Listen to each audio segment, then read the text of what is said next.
Listen, I don't want to keep banging on about inflation, but it's probably the most pressing topic right now in the financial markets, and that's probably going to be the case for a while, so we'd better get used to it. I don't make the rules. Now, yesterday we obviously had the inflation figures for the US, and as you would have seen in our previous videos this week, we were expecting the numbers to be high, but they were much higher than what anyone expected. The year-on-year figure was 6.2%, which makes it the highest level of inflation in over 30 years.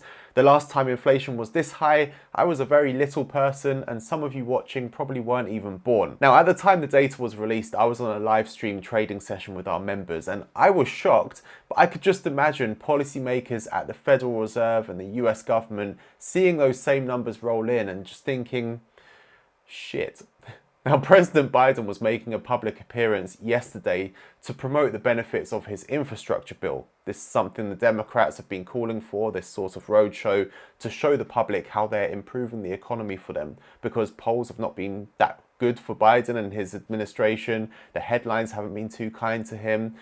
But that whole appearance was overshadowed by the CPI figures, and he ended up having to talk about inflation as well. So let's see what he had to say. COVID-19 has changed the way we spend our time and our money. More products are being delivered than ever before. That's because people have a little more breathing room than they did last year, and that's a good thing.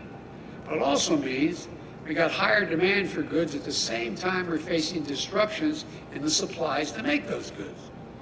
This is a recipe for delays and for higher prices, and people are feeling it. They're feeling it. So everything you're paying this much for a gallon of gas? In some parts of California, they're paying $4.50 a gallon. That's why it's so important that we do everything in our power to stabilize the supply chain. And here's the good news. Yesterday, I spoke with the CEOs, personally spoke with the CEOs of the major retailers, Walmart, Target, and the leading freight movers, FedEx and UPS. They assured me that the shelves will be stocked in stores this holiday because they signed on a 24/7 as well. They signed on a 24/7. And they provide more avenues. They're getting more of their containers off the ports quicker. Now, there's quite a lot to unpack here, but before we get into that, let me ask you something first of all, and I know this is a risky question to ask on any social media platform, but I'm hoping here we can have an intelligent discussion rather than it descending into name calling. So what I want you to do is leave a comment below letting me know your opinion on Biden's presidency so far. And if you don't rate his presidency, what would he have to do to make the remainder of his term a success? Let's try our best to be civil down there, or I might end up regretting asking this. And while you're there also, why not hit the thumbs up button to support me and the team here? So let's start with the actions Biden is taking to try to solve the inflation problem. Firstly, he's got his top economic aides focusing on reducing energy costs. However, as we spoke about in yesterday's video following the EIA report, it's looking more unlikely that they'll take any sort of extreme emergency action, which means it's unclear exactly what they can do that will have any sort of material impact on energy prices. So I'd say it's more likely to be something that doesn't really move the needle that much, but saves face politically by showing he's doing something. Likewise, he's also meeting with business leaders and trying to solve supply chain bottlenecks, such as the issues at ports and so on. But as we discussed in our video on that worrying Bridgewater research paper on Tuesday, not only is this focusing on the micro issues rather than addressing the macro issues, but it's also like playing a big game of whack-a-mole. Once a shortage is solved in one area, an issue will move to another area and so on. So again, I think this is unlikely to give meaningful relief to inflation overall. It's just going to help individual cases. Then we get on to the infrastructure bill. So Biden's planning to sign that into law on Monday, and he's meant to be out promoting the benefits of it at the moment. But critics are saying that the infrastructure bills will cause inflation to rise even more.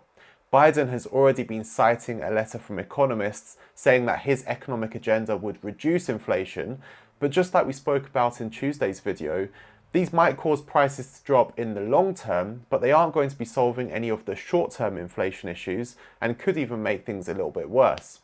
And the second part of his agenda, another big legislative package, is being heavily questioned now. Biden would need the vote of Senator Joe Manchin to pass the legislation, and he's not going to be making things easy.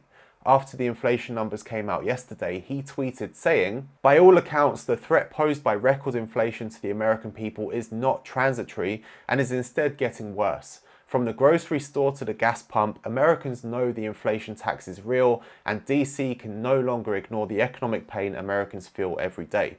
Now, here's the thing. When you actually dive into the numbers, of course, inflation is high, but it's not necessarily the case that everything is getting worse. At least not just yet, although I would fully expect that they will in the near future.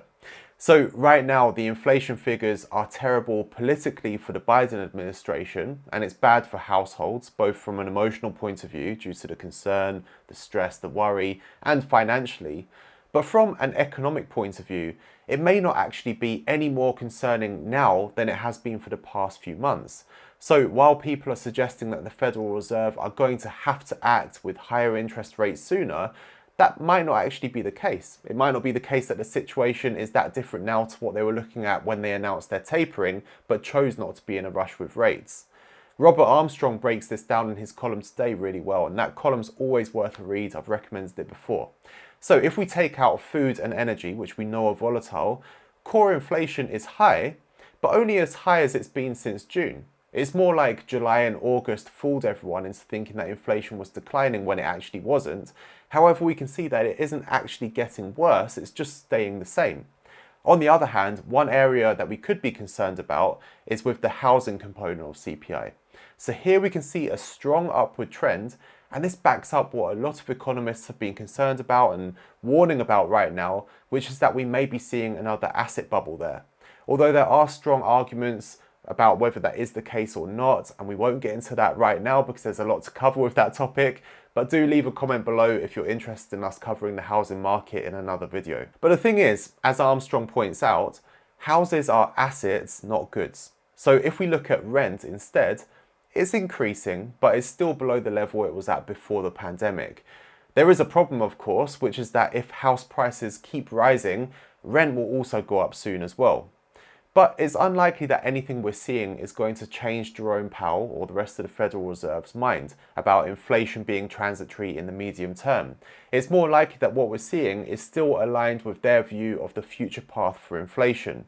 They did say they could taper more in future months if it's needed, so I could definitely see that happening. But if things stay as they are, rather than suddenly inflation soaring unexpectedly even more than it is, I don't really see them raising rates until the second half of next year, which is pretty much in line with what the expectation was before this recent inflation data was released. However, there's going to be a lot of political pressure between now and then, and public pressure as well. I mean, if we look at real wages rather than nominal wages, they're more or less staying the same. So while President Biden or whoever else can talk about rising wages, it isn't really the case in real terms. So this means the public aren't going to be very pleased, and they're going to continue being worried about the situation. But if the EIA are right and energy prices will begin to fall next year, it might not be long before we start seeing signs that the worst is over. For sure, it won't be within the next month though, so I expect that the figures we see next month are going to be even worse, and maybe even the month after that. But what's your opinion? What do you think the Federal Reserve will do about this situation? And are you concerned about the level of inflation? Also, which markets are you following based on all of this? For me, I'm still following US stocks. As I mentioned on Monday, that was Monday afternoon, I thought we could see some downside from there. And then following that, we had 2 consecutive bearish days for the first time in bloody ages. So I think the reports about inflation being high are only going to harm consumer confidence, and I think that companies will start taking the hit from that. And if there's also an expectation that Fed action may come sooner, even though we think it might not, it means that sentiment in the markets is going to shift as well.